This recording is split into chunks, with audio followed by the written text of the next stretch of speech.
Praise the lord. ದೇವರ ನಾಮದಲ್ಲಿ ತಮ್ಮೆಲ್ಲರಿಗೂ ವಂದನೆ ನಾನು ಸಲ್ಲಿಸ್ತೇನೆ. ಈ ದಿನ ದೇವರ ವಾಕ್ಯನ ನಾವು ನೋಡ್ಕೊಳ್ಳೋಣ್ರಿ.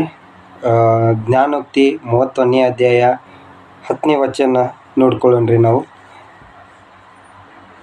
ಗುಣ್ಯವತಿಯಾದ ಸತಿ ಎಲ್ಲಿ ಸಿಕ್ಕಾಳು, ಆಕೆಯು ಹವಳಕ್ಕಿಂತಲೂ ಬಹು ಅಮೂಲ್ಯಳು. ಹಲ್ಲೆಲೂಯಾ. ದೇವರ ವಾಕ್ಯದಲ್ಲಿ ಹೇಳ್ತಾ ಇದೆ, ಗುಣವತಿಯಾದ ಸತಿ ಎಲ್ಲಿ ಸಿಕ್ಕಾಳು. ಇದನ್ನು ಯಾರೆಲ್ಲ ಮದುವೆ ಆಗಿದ್ದೀರೋ, ಯಾರೆಲ್ಲ ಇನ್ನೂ ಮದುವೆ ಆಗ್ಬೇಕು ಅಂದ್ಕೊಂಡಿದ್ದೀರೋ ಅವರಿಗೆ ಈ ದಿನ ಈ ವಾಕ್ಯ ತಮ್ಮೆಲ್ಲರ ಜೀವಿತದೊಳಗೆ ಕಾರ್ಯ ಮಾಡಲಿ ಎಂಬುದಾಗಿ ನಾನು ಕೇಳ್ಕೊತೇನೆ. ಹಲ್ಲೆಲೂಯಾ. ವಾಕ್ಯ ಹೇಳ್ತಾಯಿದ್ರಿ, ಗುಣವತಿಯಾದ ಸತಿ ಎಲ್ಲಿ ಸಿಕ್ಕಾಳು ಎಂಬುದಾಗಿ. ಹಲ್ಲೆಲೂಯಾ. ಅಂದರೆ ಲೋಕದೊಳಗೆ ಹೇಳ್ತಾಯಿದ್ರಿ ಏನಂಥೇಳಿ, ಹೆಣ್ಮಕ್ಳ ಬುದ್ಧಿ ಮೊಲ್ಕಾಲ್ ಕೆಳಗೆ ಎಂಬುದಾಗಿ. ಆದರೆ ಇಲ್ಲಿ ಬೈಬಲ್ನಲ್ಲಿ ಹೇಳ್ತದೆ, ಯೇಸು ಸ್ವಾಮಿ ಹೇಳ್ತಾನೆ, ಜ್ಞಾನವಂತ ಸ್ತ್ರೀ ತನ್ನ ಮನೆಯನ್ನು ಕಟ್ತಾಳೆ ಎಂಬುದಾಗಿ. ಹಲ್ಲೆಲೂಯಾ. ಇಲ್ಲಿ ಯೇಸು ಸ್ವಾಮಿ ಹೇಳ್ತಾ ಇದ್ದಾನೆ ರೀ, ಹೆಣ್ಮಕ್ಕಳು ಎಂಬುದು ಶ್ರೇಷ್ಠ ಎಂಬುದಾಗಿ. ಹೆಣ್ಮಕ್ಕಳು ಒಂದು ಪುರುಷನ ಜೀವಿತದಲ್ಲಿ ಆಶೀರ್ವಾದಳಾಗಿರ್ತಾಳೆ. ಅದಕ್ಕೆ ಆದಿಕಾಂಡದಲ್ಲಿ ಆದಮ್ ಜೊತೆಗೆ ಅವನು ಒಬ್ಬನೇ ಇರೋದು ಸರಿ ಅಲ್ಲ ಎಂಬುದಾಗಿ ಅವನಿಗೆ ಸರಿ ಬೀಳುವಂಥ ಸರಿ ಸಾಟಿನ ಒಂದು ಸ್ತ್ರೀಯನ್ನು ಸೃಷ್ಟಿ ಮಾಡಿ ಆದಮ್ಗೆ ಕೊಟ್ರಿ. ಎದಕ್ಕೆಂದರೆ ಆ ಸ್ತ್ರೀ ಎನ್ನುವಂಥ ಹೆಣ್ಣುಮಗಳು ಆದಮ್ ಜೀವಿತದೊಳಗೆ ಆಶೀರ್ವಾದ ಆಗಿ ಇರಲಿ ಎಂಬುದಾಗಿ. ಹಲ್ಲೆಲೂಯಾ. ಅದಕ್ಕೆ ಹೇಳ್ತಿದ್ದೆ, ಜ್ಞಾನವಂತ ಸತಿ ಎಲ್ಲಿ ಸಿಕ್ಕಾಳೆಂಬುದಾಗಿ. ಹಲ್ಲೆಲೂಯಾ. ಯಾರೆಲ್ಲ ಇವತ್ತು ಮದುವೆ ಆಗಿದ್ದೀರೋ ಅವರಿಗೆಲ್ಲ ಇವತ್ತು ಯೇಸು ಸ್ವಾಮಿ ಹೇಳ್ತಾ ಇದ್ದಾನೆ ರೀ, ಜ್ಞಾನವಂತ ಸತಿ ಎಲ್ಲಿ ಸಿಕ್ಕಾಳೆ ಎಂಬುದಾಗಿ ತಮಗೆ ಕ್ವಶನ್ ಮಾಡ್ತಾ ಇದ್ದಾನೆ ಇವತ್ತು. ಹಲ್ಲೆಲೂಯಾ. ಯಾರೆಲ್ಲ ಮದುವೆ ಆಗಬೇಕಾ ಅಂತೇಳಿ ಅಂದ್ಕೊಳ್ತಾ ಇದ್ದಾರೆ, ಹುಡುಕ್ತಾ ಇದ್ದಾರೆ, ಅವರಿಗೆ ಯೇಸು ಸ್ವಾಮಿ ಕೇಳ್ತಾನೆ, ಜ್ಞಾನವಂತ ಸ್ತ್ರೀ ಎಲ್ಲಿ ಸಿಕ್ಕಾಳ, ಎಲ್ಲೆಲ್ಲಿ ಹುಡುಕಾಡಕತ್ತೀನಿ ಎಂಬುದಾಗಿ. ಹಲ್ಲೆಲೂಯಾ. ಮದುವೆ ಆದವ್ರಿಗೆ ಹೇಳ್ತಾನೆ ಯೇಸು ಸ್ವಾಮಿ, ಆಕೆಯು ಹವಳಕ್ಕಿಂತ ಬಹಳ ಅಮೂಲ್ಯಳು. ಮದುವೆ ಆಗುವಂಥವ್ರಿಗೆ ಹೇಳ್ತಾ ಇದ್ದಾನೆ, ಆಕೆಯು ಹವಳಕ್ಕಿಂತಲೂ ಬಹಳ ಅಮೂಲ್ಯಳು. ಹಲ್ಲೆಲೂಯಾ.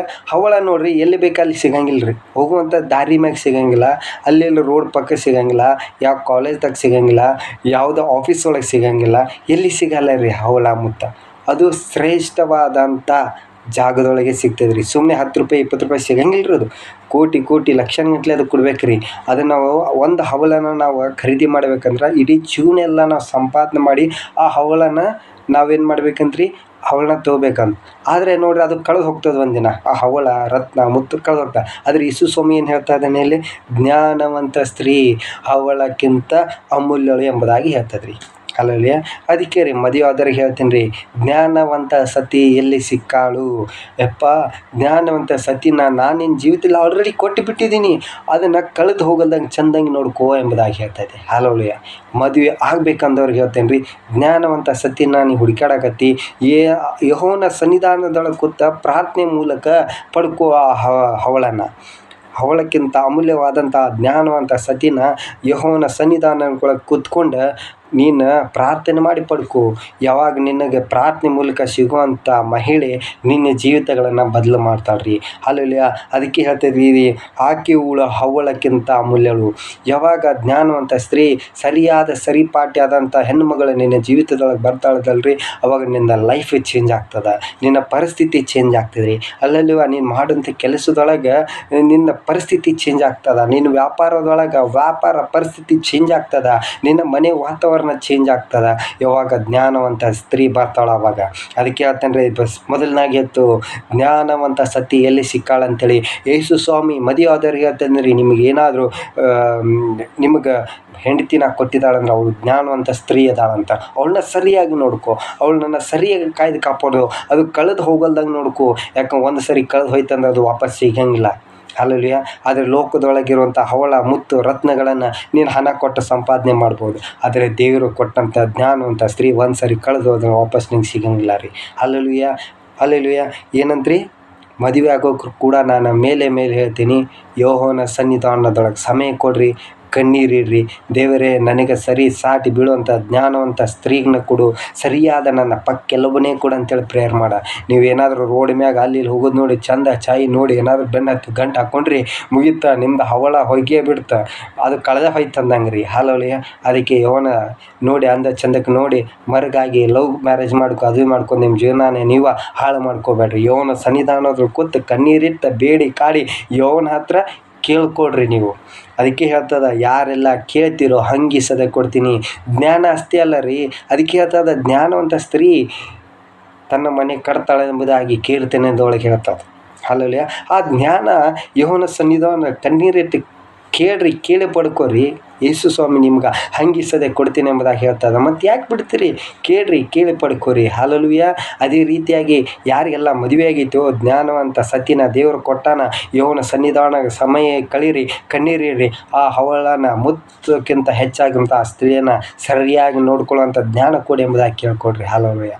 ಯಾವತ್ತು ಆ ಸ್ತ್ರೀಗೆ ನೋವಾಗುವಲ್ದಂಗೆ, ಮನಸ್ಸಿಗೆ ನೋವಾಗಲ್ದಂಗೆ, ಅವಳಿಗೆ ದುಃಖ ಆಗಲ್ದಂಗೆ ಅದನ್ನು ನೋಡ್ಕೊಳ್ದು ನಿಮ್ಮ ಕೆಲಸ. ಯಾಕಂದ್ರೆ ದೇವರು ಅಂಥ ಅಮೂಲ್ಯವಾದಂಥನ, ಅವಳಕ್ಕಿಂತ ಅಮೂಲ್ಯವಾದಂಥನ ವಸ್ತುನ ವಸ್ತುಕ್ಕಿಂತ ಆ ಮಹಿಳೆನೇ ನಿಮ್ಮ ಕೈಯಾಗ ಕೊಟ್ಟಾನಂದ್ರೆ ನೀವು ಎಷ್ಟು ಚೆಂದಾಗಿ ನೋಡ್ಕೋಬೇಕು. ಒಂದು ಬಂಗಾರ ತನ್ನ ಕಳೆಯಲ್ದಂಗೆ ನೀವು ನೋಡ್ಕೋತೀರಿ. ಒಂದು ತೊಲೆ 60 ತೊಲೆ ಇತ್ತಂದರೆ ಕಳೀತಂದ್ರೆ ಎಷ್ಟೋ ದಿನ ನಿದ್ದೆ ಗೆಡ್ತೀರಿ. ಆದರೆ ದೇವರು ಅದಕ್ಕಿಂತ ಅಮೂಲ್ಯವಾದಂಥ ಮ್ಯಾರೇಜ್ ಆದಂಥ ಜೀವಿತದೊಳಗೆ ಜ್ಞಾನವಂತ ಸ್ತ್ರೀನ ಕೊಟ್ಟಾಳ, ಅವಳನ್ನ ಸರಿಯಾಗಿ ನೋಡ್ಕೊಡ್ರಿ. ಹಲ್ಲೆಲೂಯಾ. ಮುಂದೆ ನಾವು ನೋಡೋಣ್ರಿ. ಗುಣವಂತಿಯಾದ ಸತಿಯಲ್ಲಿ ಸಿಕ್ಕಾಳು, ಆಕೆಯು ಅವಳಕ್ಕಿಂತಲೂ ಬಹು ಅಮೂಲ್ಯಳು ಮತ್ತು ಅವಳು ಕೊಳ್ಳೆಯಾಗಿ ಸಂಪಾದಿಸುವಳು. ಆಕೆಯ ಜೀವಮಾನದಲ್ಲೆಲ್ಲ ಅವನಿಗೆ ಅಹಿತವನ್ನು ಮಾಡದೆ ಹಿತವನ್ನೇ ಮಾಡುವಳು. ನೋಡ್ರಿ, ಜ್ಞಾನವಂತ ಸತಿ ನಿಮ್ಮ ಜೀವಿತದೊಳಗೆ ದೇವರು ಕೊಟ್ಟಂತೇಳಿರಿ, ಅವಳು ಜೀವಮಾನವೆಲ್ಲ ಕೊಳ್ಳೆಯಾಗಿ ಸಂಪಾದನೆ ಮಾಡ್ತಾಳಂತ. ಜ್ಞಾನವಂತ ಸ್ತ್ರೀ ತನ್ನ ಮನೆಯನ್ನು ಕಟ್ತಾಳೆ, ತನ್ನ ಮನೆಯ ಸಿಂಗಾರ ಮಾಡ್ತಾಳೆ, ತನ್ನ ಗಂಡನ ಪರಿಸ್ಥಿತಿಯನ್ನು ಸಿಂಗಾರ ಮಾಡ್ತಾಳೆ, ತನ್ನ ಮಕ್ಕಳ ಪರಿಸ್ಥಿತಿಯನ್ನು ಸಿಂಗಾರ ಮಾಡ್ತಾಳೆ, ಮನೆಯ ವಾತಾವರಣ ಸಿಂಗಾರ ಮಾಡ್ತಾಳೆ. ಹಲ್ಲೆಲೂಯಾ. ಅದಕ್ಕಂಥ ಸ್ತ್ರೀನ ಪಡ್ಕೊಳ್ಳಕ್ಕೆ ನೀವು ಯೆಹೋವನ ಸನ್ನಿಧಾನ ಕಣ್ಣೀರಿತಿ ಬೇಡ್ರಿ. ಅಲ್ಲಿ ನೋಡಿ ಸುಮ್ಮನೆ ದಾರಿ ತಪ್ಪಿ ಹೋಗ್ಬೇಡ್ರಿ. ಹಲ್ಲೆಲೂಯಾ. ಅದಕ್ಕೆ ಹೇಳ್ತದ್ರಿ, ಕೊಳ್ಳೆಯಾಗಿ ಸಂಪಾದನೆ ಮಾಡ್ತಾಳಂತ. ಹಲ್ಲೆಲೂಯಾ. ನೀವು ಮಾಡುವಂಥ ಕೆಲಸದೊಳಗೆ ಕೊಳ್ಳೆಯಾಗಿ ನೀವು ಸಂಪಾದನೆ ಮಾಡ್ತೀರಿ. ನೀವು ಮಾಡುವಂಥ ಬಿಸ್ನೆಸ್ಸಲ್ಲಿ ಕೊಳ್ಳೆಯಾಗಿ ಸಂಪಾದನೆ ಮಾಡ್ತೀರಿ. ನಿಮ್ಮ ಮನೆಯೊಳಗೆ ಸಮಾಧಾನ, ಶಾಂತಿ, ನೆಮ್ಮದಿ, ಪ್ರೀತಿ, ಅನ್ಯೋನ್ಯತೆ, ಹೊಂದಾಣಿಕೆ ಕೊಳ್ಳೆಯಾಗಿ ನೀವು ಸಂಪಾದನೆ ಮಾಡ್ತೀರಿ. ಅವಳು ಏನು ಸಂಪಾದನೆ ಮಾಡ್ತೀವಿ ಅದೆಲ್ಲ ನಿಮ್ಮದೇ ರೀ. ಹಲ್ಲೆಲೂಯಾ. ಇದು ನೀವು ನೆನಪಿಗೆ ಇಟ್ಕೊಡ್ರಿ. ಹಲ್ಲೆಲೂಯಾ. ಇವತ್ತು ನಾನು ಹೇಳಕತ್ತಿಲ್ರಿ, ಯೇಸು ಸ್ವಾಮಿ ಹೇಳಕತ್ತಾನ ನಿಮ್ಮ ಜೀವಿತದೊಳಗೆ. ಹಲ್ಲೆಲೂಯಾ. ಆಕೆಯು ಜೀವಮಾನವೆಲ್ಲ ನಿಮಗೆ ಅಹಿತವನ್ನೇ ಕೆಟ್ಟದನ್ನೇ ನೋಡಂಗಿಲ್ಲ, ನಿಮಗೆ ಒಳ್ಳೆಯದೇ ಆಗಬೇಕೆಂಬುದಾಗಿ ಹೇಳ್ತದೆ. ಹಲ್ಲೆಲೂಯಾ. ತಾಯಿ ಏನಾದ್ರು ಅನಾರೋಗ್ಯದಾಗ ಬಿದ್ದಳು ಮೊದಲು ನಿಮ್ಮ ಬಗ್ಗೆ ಆಲೋಚನೆ ಮಾಡ್ತಾಳ್ರಿ. ನಿಮ್ಮ ಬಗ್ಗೆ ಏನು ತಿನ್ನಿಸ್ಬೇಕಾ, ಏನು ಉಡಿಸ್ಬೇಕಾ, ಏನು ಕುಡಿಸ್ಬೇಕಾ, ಟೈಮ್ ಸರಿಯಾಗಿ ಚಹಾ ಕೊಡ್ತಾಳೆ, ಟೈಮ್ ಸರಿಯಾಗಿ ಊಟ ಕೊಡ್ತಾಳೆ, ಟೈಮ್ ಸರಿಯಾಗಿ ಬೆಳಗ್ಗೆ ಎದ್ದ ತಕ್ಷಣ ಟಿಫನ್ ಕೊಡ್ತಾಳೆ, ಮಧ್ಯಾಹ್ನಕ್ಕೆ ಊಟ, ರಾತ್ರಿ ಊಟ, ಪ್ರತಿಯೊಂದೂ ನೀವು ಯಾವ ಬಟ್ಟೆ ಹಾಕ್ಕೋಬೇಕಾ, ನೀವು ಯಾವ ಬಟ್ಟೆ ಹಾಕೊಂಡ್ರೆ ಚಂದ ಕಾಣ್ತೀರಿ, ನಿಮ್ಮ ಬಟ್ಟೆ ಎಲ್ಲರೂ ಕಲಿಯುತ್ತೆ ಅದನ್ನು ತೊಳೆದು ನನ್ನ ಗಂಡ ಚಂದ ಕಾಣಬೇಕು, ನನ್ನ ಮಕ್ಕಳು ಚಂದ ಕಾಣಬೇಕೆಂಬುದಾಗಿ ಅವಳು ಆ ಬಟ್ಟೆನ ತೊಳೆದು ಹಾಕಿ ನಿಮಗೆ ಐರನ್ ಮಾಡಿ ನಿಮ್ಗೆ ಕೊಡ್ತಾಳ್ರಿ. ಒಂದೇಳಿ ನೀವು ಏನಾದರೂ ಆ ಕಡೆ ಡ್ರೆಸ್ ಹಾಕೊಂಡ್ರೆ ಇದು ಹಾಕೋಬೇಡ, ಚಂದ ಕಾಣ್ತಲ್ಲ, ಬೇರೆ ಹಾಕೋ ಅಂತ ಹೇಳ್ತಾಳ್ರಿ ಜ್ಞಾನವಂತ ಸ್ತ್ರೀ. ಅದಕ್ಕೆ ಅದು ನಿಮ್ಮನ್ನು ಒಳ್ಳೇದನ್ನೇ ಬಯಸ್ತಾಳೆ, ಹೊತ್ತು ಯಾವತ್ತು ನೀವು ಕೆಟ್ಟದಾಗಿ ಬಯಸಂಗಿಲ್ಲ. ಇದು ಜ್ಞಾನವಂತ ಸ್ತ್ರೀ ಇದ್ದರೆ ಮಾತ್ರ. ಹಲ್ಲೆಲೂಯಾ. ಮತ್ತೆ ಹೇಳ್ತೀನಿ ರೀ ನಾನು, ಜ್ಞಾನವಂತ ಸ್ತ್ರೀ, ಸರಿಯಾದ ನಿಮ್ಮದೇ ಪಕ್ಕೆಲುಬು ನಿಮಗೆ ಸಿಕ್ತಂದ್ರೆ ನಿಮ್ಗೆ ಅಹಿತನ ನುಡಿಯಂಗಿಲ್ಲ, ನಿಮ್ಗೆ ಒಳ್ಳೇದನ್ನೇ ನುಡಿತಾಳ್ರಿ. ಹಲ್ಲೆಲೂಯಾ. ಹಲ್ಲೆಲೂಯಾ. ದೇವರ ನಿಮ್ಮನ್ನು ಆಶೀರ್ವಾದ ಮಾಡಲಿ. ಮುಂದೆ ನಾವು ನೋಡೋಣ್ರಿ. 13ನೇ ವಚನ ಹೇಳ್ತಾಯಿದ್ರಿ, ಉಣ್ಣೆಯನ್ನು ಸೇಬವನ್ನು ಹುಡುಕಿ ತಂದು ಕೈಗೆಲಸವನ್ನೇ ಕಿಸುವಳು, ವ್ಯಾಪಾರದ ಹಡಗುಗಳಂತೆ ದೂರದಿಂದ ಬೇಕಾದ ಆಹಾರವನ್ನು ತರುವಳು. ಹಲ್ಲೆಲೂಯಾ. ನೋಡ್ರಿ, ಹಡಗುಗಳು ಬೇರೆ ಬೇರೆ ದೇಶಗಳಿಂದ ಆಹಾರಗಳನ್ನು, ಪದಾರ್ಥಗಳನ್ನು ಪ್ರತಿಯೊಂದನ್ನು ಅವರು ತೊಗೊಂಡು ಬರ್ತಾರೆ. ಎದಕ್ಕಂದ್ರೆ ಬೇರೆ ದೇಶದಿಂದ ನಮ್ಮ ದೇಶಕ್ಕೆ ಬರ್ತದೆ, ನಮ್ಮ ದೇಶದಿಂದ ಬೇರೆ ದೇಶಕ್ಕೆ ಹೋಗ್ತದೆ. ಇಲ್ಲಿಂದ ಆಹಾರ ಪದಾರ್ಥಗಳು ಬೇರೆ ದೇಶಕ್ಕೆ ಹೋಗ್ತದೆ. ಅಲ್ಲಿ ಎಣ್ಣೆ, ಆಯಿಲು, ಪೆಟ್ರೋಲು, ಡೀಸೆಲ್ ಇಂಥ ಪದಾರ್ಥಗಳು ಅಲ್ಲಿಂದ ಇಲ್ಲೇ ಬರ್ತದೆ. ಹೌದಲ್ರಿ? ಇದು ಟ್ರಾನ್ಸ್ಪೋರ್ಟ್. ಅದೇ ರೀತಿಯಾಗಿ ಹೆಣ್ಣು ಮಗಳು ನೀನು ಏನಂತ ಹೇಳ್ತಿದ್ರಿ, ಆಹಾರವನ್ನು, ಬೇಕಾದ ಆಹಾರವನ್ನು ದೂರದಿಂದ ಹೋಗ್ತಾಳಂತ. ಅಂದರೆ ದೂರ ಆಲೋಚನೆ ಮಾಡ್ತಾಳ್ರಿ. ನೀವು ಮುಂಜಾನೆ ಏನು ತಿನ್ಬೇಕು, ಮಧ್ಯಾಹ್ನ ಏನು ತಿನ್ಬೇಕು, ರಾತ್ರಿ ಏನು ತಿನ್ಬೇಕು, ಪ್ರತಿಯೊಂದನ್ನು ಆಕೆ ಆಲೋಚನೆ ಮಾಡಿ ನಿನಗೆ ಯಾವ್ದು ಇಷ್ಟ ಆಗುತ್ತೋ ಯಾವ್ದು ಇಷ್ಟ ಆಗಲ್ಲೋ ಅಂಬುದನ್ನ ಆಲೋಚನೆ ಮಾಡಿ ಆಕೆ ಪ್ರತಿಯೊಂದನ್ನು ಅಡುಗೆನ ಟೇಸ್ಟ್ ಮಾಡಿ ತನಗೆ ಸರಿ ಅನಿಸಿತ್ತಂದ್ರೆ ನಿಮಗೆ ಬಡಿಸ್ತಾಳ್ರಿ ಊಟ. ತನಗೆ ಸರಿಗೆ ಅನಿಸ್ಲಿಕ್ಕೆ ಅಂತ ತೆಗ್ದು ಮತ್ತೆ ಬೇರೆ ಮಾಡಿ ಹಾಕ್ತಾರೆ. ಯಾವುದೇ ಹೊತ್ತಾಗಲಿ ನೋಡಿರಿ ನೀವು ಅದಕ್ಕೆ ಅವಳ ಮನಸ್ಸನ್ನ ನೋಸಕ್ಕೆ ಹೋಗ್ಬೇಡ್ರಿ. ಅಲ್ಲಲ್ಲಿ ಅವಳಿಗೆ ಸರಿಯಾಗಿ ನೀವು ನೋಡ್ಕೊಡ್ರಿ. ಹಾಲೆಲೂಯಾ. ಮುಂದೆ ನೋಡ್ರಿ ಏನು ಹೇಳ್ತದ್ರಿ, ಇನ್ನು ಕತ್ತಲಿರುವಾಗಲೇ ಎದ್ದು ಮನೆಯವರಿಗೆಲ್ಲ ತಿನಿಸಿಕೆ ತೊತ್ತುಗಳಿಂದ ದಿನದ ಪಥ್ಯವನ್ನು ಹಂಚಿಕೊಳ್ಳು. ಹಾಲೆಲೂಯಾ. ಇನ್ನೂ ನಸುಕಿರುವಾಗಲೇ ಜ್ಞಾನವಂತ ಸ್ತ್ರೀ ಇನ್ನೂ ನಸುಕಿರುವಾಗಲೇ ಇನ್ನು ಸೂರ್ಯ ಹುಟ್ಟಕ್ಕಿಂತ ಮುಂಚೆನೇ ಬೆಳಗ್ಗೆ. ಹಾಲೆಲೂಯಾ. 24ನೇ ವಚನ ಹೇಳ್ತದ್ರಿ, ಹಚ್ಚಡಗಳನ್ನು ನೇಯ್ದು ಮಾರಾಟ ಮಾಡುವಳು. ಹಾಲೆಲೂಯಾ. ನಡುಕಟ್ಟುಗಳನ್ನು ವರ್ತಕನಿಗೆ ಒದಗಿಸುವಳು. ಬಲವನ್ನು ತೇಜಸ್ಸನ್ನು ಹೊಂದಿಕೊಂಡಿರುವಳು. ಭವಿಷ್ಯತ್ತಿನ ಭಯವಿಲ್ಲದೆ ನಗುತ್ತಿರುವಳು. ಹಾಲೆಲೂಯಾ. ನೋಡ್ರಿ, ಅವಳಿಗೆ ಯಾವುದೇ ರೀತಿಯಂಥ ನಾಡಿದ್ದು ಹೆಂಗೋ ಅನ್ನುವಂಥ ಭಯನೇ ಇರೋಂಗಿಲ್ಲ ಅಂತ್ರಿ. ಯಾಕಂದ್ರೆ ಅವಳು ಗಂಡನ ಮೇಲೆ ಅಷ್ಟೊಂದು ನಂಬಿಕೆ ಇಟ್ಟಿರ್ತಾಳೆ.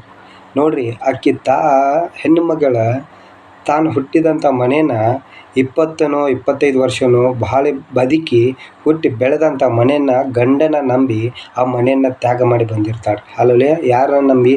ತನ್ನ ಗಂಡನ ನಂಬಿ. ಹಾಲೆಲೂಯಾ. ಆ ಮಗಳ ಬಂದು ಗಂಡನ ಮೇಲೆ ನಂಬಿಕೆ ಇಟ್ಟಿರ್ತಾಳೆ. ಭವಿಷ್ಯತ್ತಿನ ನಂಬಿಕೆ ಆಕೆಗೆ ಭಯನೇ ಇರೋಂಗಿಲ್ಲ. ಯಾಕೆ ನನ್ನ ಗಂಡ ಅದಾನ, ನನ್ನ ಗಂಡ ಎಲ್ಲ ನೋಡ್ಕೊತಾನೆ ಅನ್ನುವಂಥ ಜ್ಞಾನ ಇರ್ತದೆ ಅವಳಿಗೆ. ಹೌದಲ್ರಿ? ಆಕೆ ಮನೆಯ ನಿಮ್ಮದ ಬಗ್ಗೆ, ಮಕ್ಕಳ ಬಗ್ಗೆ, ನಿಮ್ಮ ಮನೆಯವ್ರ ಬಗ್ಗೆ ಬಿಟ್ಟು ಬೇರೆ ಆಲೋಚನೆ ಇರೋಂಗಿಲ್ಲ ರೀ. ಭವಿಷ್ಯತ್ತಿಂದ ಅವಳಿಗೆ ಚಿಂತೆನೇ ಇರಲ್ಲ. ಹಾಲೆಲೂಯಾ.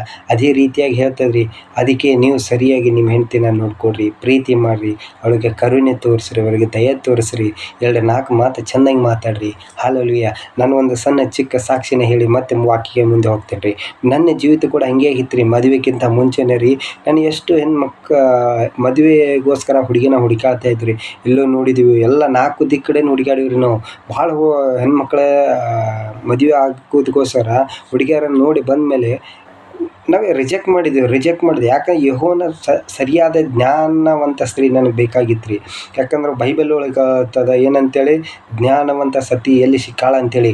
ಆ ಸತಿಗೋಸ್ಕರ ನಾನು ಹುಡುಕಾಡ್ತೆ ಒಂದಿನ ಸರಿಯಾದ ಸತಿ ನನಗೋಸ್ಕರ ಸಿಕ್ಕಳು ನೋಡ್ರಿ. ಅವಳು ಯಾವಾಗ ಜ್ಞಾನವಂತ ಸತಿ ನನ್ನ ಜೀವಿತದೊಳಗೆ ಬಂದಳ, ನನ್ನ ಜೀವಿತನೇ ಚೇಂಜ್ ಆಯ್ತು ರೀ. ಹಾಲೆಲೂಯಾ. ಅದಕ್ಕೆ ಹೇಳ್ತೀನಿ ರೀ, ನೀವು ಯಾವುದೇ ಹೆಣ್ಮಗಳನ್ನ ಮದುವೆ ಆಗ್ಬೇಕಂದ್ರೆ ಯೆಹೋವನ ಹತ್ರ ಕಣ್ಣೀರಿಟ್ಟ ಪ್ರಾರ್ಥನೆ ಮಾಡಿ, ಬೇಡಿ ಕಣ್ಣೀರಿಟ್ಟ ಗೋಳಾಡಿ ಪಡ್ಕೊಡ್ರಿ. ನಿಮ್ಮ ಜೀವನ ಚೇಂಜ್ ಆಗ್ತದೆ. ಹಾಲೆಲೂಯಾ. ಸಾಲದೊಳಗಿದ್ದಂಥ ನನ್ನನ್ನು ಜ್ಞಾನವಂತ ಸ್ತ್ರೀ ನನ್ನ ಮನೆಗೆ ಬಂದಮೇಲೆ ಅವಳ ಪ್ರಾರ್ಥನೆ ಮೂಲಕ ನನ್ನ ಜೀವನ ಚೇಂಜ್ ಆಯ್ತು ರೀ. ನನ್ನ ಕೆಲಸದೊಳಗೆ ತೊಂದರೆ ಇತ್ತು, ನನ್ನ ಕೆಲಸದೊಳಗೆ ನೋವು ಇತ್ತು, ನನ್ನದು ಕೆಲಸದೊಳಗೆ ಕೊರತೆ ಇತ್ತು ರೀ. ಅವಳ ಪ್ರಾರ್ಥನೆ ಮೂಲಕ ನನ್ನ ಕೆಲಸ, ನನ್ನ ಪರಿಸ್ಥಿತಿ, ಪ್ರತಿಯೊಂದು ಫೈನಾನ್ಸ್ ಎಲ್ಲ ಚೇಂಜ್ ಆಯ್ತು ರೀ. ಚೇಂಜ್ ಆಗ್ತಾ ಬತ್ತಾರೆ.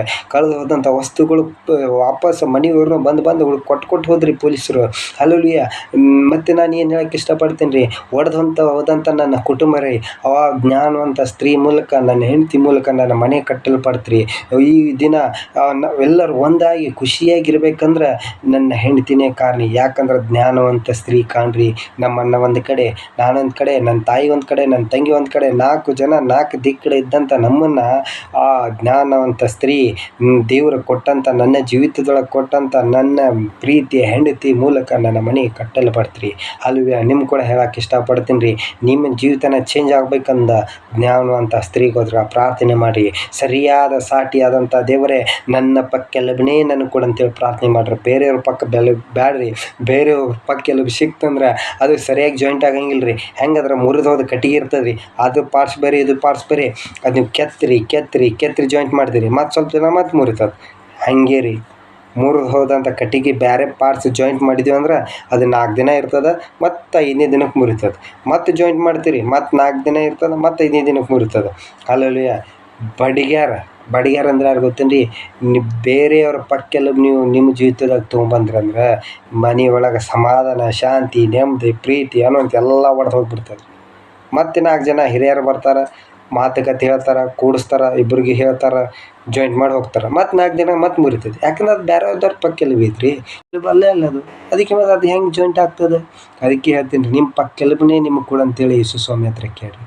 ನಿಮ್ಮ ಪಕ್ಕೆಲುಬು ನಿಮ್ಗೆ ಸಿಕ್ತಲ್ಲ, ನಿಮ್ಮ ಜೀವನ ಚೇಂಜ್ ಆಗಿ ಹೋಗ್ತದೆ. ನನ್ನ ಜೀವನ ಕಳೆದು ಹೋದಂಥ ಪರಿಸ್ಥಿತಿಗಳ ಒಂದಾಗ್ತವೆ ರೀ. ಹಲ್ಲೆಲೂಯಾ. ಅದಕ್ಕೆ ಹೇಳ್ತೀನಿ ರೀ ನಾನು, ಇದಕ್ಕಂದ್ರೆ ಜ್ಞಾನವಂತ ಸ್ತ್ರೀ ಅನ್ನೋಂಥವ್ಳನ್ನ ಯೆಹೋವನ ಸನ್ನಿಧಾನ ಕೂತು ಪಡ್ಕೊಳ್ರಿ. ಹಲ್ಲೆಲೂಯಾ. ನಿಮ್ಮ ಜೀವಿತಗಳು ಸರಿಯಾಗಬೇಕಾ, ನಿಮ್ಮ ಕುಟುಂಬಗಳು ಒಂದಾಗಬೇಕಾ, ನಿಮ್ಮ ಕುಟುಂಬಗಳ ಸಮಾಧಾನ, ಶಾಂತಿ, ನೆಮ್ಮದಿ, ಪ್ರೀತಿ ಅನ್ನೋಂತೆ ಬರಬೇಕಾ, ಅದಕ್ಕೆ ಜ್ಞಾನವಂತ ಸ್ತ್ರೀನೇ ಕಾರಣ ರೀ. ನೀವು ಜ್ಞಾನವಂತ ಸ್ತ್ರೀ ತನ್ನ ಮನೆಯನ್ನು ತನ್ನ ಕೈಯಾರನೇ ಕಟ್ತಾಳಂತ್ರಿ. ಹಲ್ಲೆಲೂಯಾ. ಅಂತ ಕಟ್ಟುವಂಥ ಸ್ತ್ರೀನ ನೀವು ನಿಮ್ಮ ಜೀವಿತದೊಳಗೆ ಲೈಫ್ ಪಾರ್ಟ್ನರ್ ಆಗಿ ತೊಗೊಳ್ಕೊಳ್ರಿ. ಹಲ್ಲೆಲೂಯಾ. ಮುಂದೆ ನಾವು ಹೋಗೋಣ್ರಿ. ಅದೇ 27ನೇ ಅಧ್ಯಾಯ ಹೇಳ್ತಾ, ಸೋಮಾರಿತನದ ಅನ್ನವನ್ನು ಆಕೆ ತಿನ್ನಂಗೆ ಇಲ್ಲಂತ್ರಿ. ಗೃಹ ಕೃತ್ಯಗಳನ್ನೆಲ್ಲ ನೋಡಿಕೊಳ್ಳಲು ಆಕೆಯು ಎದ್ದು ನಿಂತು ಆಕೆಯನ್ನು ಧನ್ಯಳು ಎಂದು ಹೇಳುವರು. ಮಕ್ಕಳು ಎದ್ದು ನಿಂತು ಆಕೆಯಳು ಧನ್ಯಳು ಎಂದು ಹೇಳುವರಂತ. ಹಲ್ಲೆಲೂಯಾ. ಆಕೆ ನೋಡ್ರಿ, ತನ್ನ ಜೀವಮಾನ ಎಲ್ಲ ಕೆಲಸ ಮಾಡಿದ್ರೆ ಸುಮ್ಮನೆ ಕೂತಾಕಿ ಊಟ ಮಾಡಂಗೆ ಇಲ್ಲಂತ್ರಿ. ಹಲ್ಲೆಲೂಯಾ. ಮನೆ ಎಲ್ಲ ಕೆಲಸಗಳನ್ನು ಮುಗಿಸಿದ ಮೇಲೇ ತಾನು ಊಟ ಮಾಡ್ತಾಳೆ. ಇದು ನೋಡ್ರಿ, ನಿಮ್ಮ ದಿನನಿತ್ಯದ ಕೆಲಸದೊಳಗೆ ನಿಮ್ಮ ಮನೆ ಹೆಣ್ಮಕ್ಳನ್ನ ನೀವು ನೋಡ್ಕೊಡ್ರಿ. ಅವರು ಪ್ರತಿದಿನ ಇದೇ ಕಾರ್ಯಗಳನ್ನು ಮಾಡ್ತಾಯಿರ್ತಾರೆ. ಅಂಥ ಮಕ್ಕಳ ಹೆಂಗಾಗ್ತದೆ, ಜ್ಞಾನವಂತ ಸ್ತ್ರೀ ನಿಮ್ಮ ಜೀವಿತದೊಳಗೆ ಸಿಕ್ಕಳಂದ್ರೆ ಅವ್ರ ಮಕ್ಕಳ ಹೇಳುವಂಗೆ ಆಗ್ತದಂತ. ಏನಂತೇಳಿ, ಆಕೆ ಮಕ್ಕಳ ಸರಿಯಾದ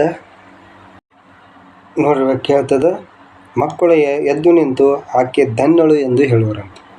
ನೋಡ್ರಿ, ಆಕೆ ಮಕ್ಕಳು ಎದ್ದು ನಿಂತು ಹೇಳ್ತಾರಂದ್ರಿ, ಹೌದಾ ಇವಳೇ ಧನ್ಯಳು ಎಂಬುದಾಗಿ. ಅಂಥ ತ್ಯಾಗಗಳನ್ನು ಆ ಸ್ತ್ರೀ ಮಾಡ್ತಾಳೆ. ಜ್ಞಾನವಂತ ಸ್ತ್ರೀ ಅಂಥ ತ್ಯಾಗಗಳನ್ನು ಮಾಡ್ತಾಳೆ ಅವ್ರ ಜೀವಿತದೊಳಗೆ. ಅಂಥ ಸ್ತ್ರೀಗೆ ನಾವೇನು ಮಾಡ್ಬೇಕ್ರಿ, ಗೌರವ ಕೊಡಬೇಕಾ, ಪ್ರೀತಿ ತೋರಿಸ್ಬೇಕಾ, ಇದೇ ಅವ್ರಿಗೆ ಕೊಡುವಂಥ ನಾವು ದೊಡ್ಡ ಬಹುಮಾನ ರೀ. ಮುಂದೆ ನೋಡ್ರಿ, ಅದೇ ಹೇಳ್ತದ, ಏನಂತ ಹೇಳ್ತದ್ರಿ, ಪತಿ ಸಹ ಬಹು ಮಂದಿ ಸ್ತ್ರೀಯರು ಗುಣವತಿಯರಾಗಿ ನಡೆದಿದ್ದಾರೆ. ಅವರೆಲ್ಲರಿಗಿಂತೂ ನೀನೇ ಶ್ರೇಷ್ಠಳು ಎಂದು ಆಕೆಯನ್ನು ಕೊಂಡಾಡುವರು. ನೋಡ್ರಿ ಏನಂತ ಹೇಳ್ತದ, ಅಂಥ ಸ್ತ್ರೀ ಜ್ಞಾನವಂತ ಸ್ತ್ರೀ ತನ್ನ ಮನೆಯನ್ನು ತಾನೇ ಕಟ್ತಾಳಂತ, ತನ್ನ ಕೈಯಾರೆ ಕಟ್ತಾಳಂತ. ತನ್ನ ಮಕ್ಕಳನ್ನು ಸಾಕಿ ಸಲ್ಲಿಸ್ತಾಳ್ರಿ. ತನ್ನ ಮಕ್ಕಳಿಗೆನ ಬೆಳೆಸ್ತಾಳೆ. ಗಂಡನ ಪ್ರತಿಯೊಂದು ದುಃಖ, ನೋವು, ಕಷ್ಟ, ರೋಗ ರೋಜನೆ, ಲಾಸ್, ಪ್ರಾಫಿಟ್ ಏನೈತೋ ಇಲ್ಲೋ ಪ್ರತಿಯೊಂದು ಸ್ಥಿತಿಯೊಳಗೆ ಜ್ಞಾನವಂತ ಸ್ತ್ರೀ ನಿಮ್ಮ ಜೀವಿತದೊಳಗೆ ಇರ್ತಾಳೆ. ಹಲ್ಲೆಲೂಯಾ. ನಿಮ್ಮ ಜೊತೆಗೆ ಸರಿಯಾದ ಸಮಯದಲ್ಲಿನೂ ಕೆಟ್ಟ ಸಮಯದಲ್ಲಿನೂ ನಿಮ್ಮ ಜೊತೆಗೆ ಸರಿ ಸಾಟಿಯಾಗಿ ನಿಂದಿರ್ತಾಳ್ರಿ ಅಂಥ ಸ್ತ್ರೀಯನ್ನು. ಅದಕ್ಕೆ ವಾಕ್ಯ ಹೇಳ್ತದ, ಜ್ಞಾನವಂತ ಸತಿ ಎಲ್ಲಿ ಸಿಕ್ಕಾಳಪ್ಪ ಅಂಥೇಳಿ.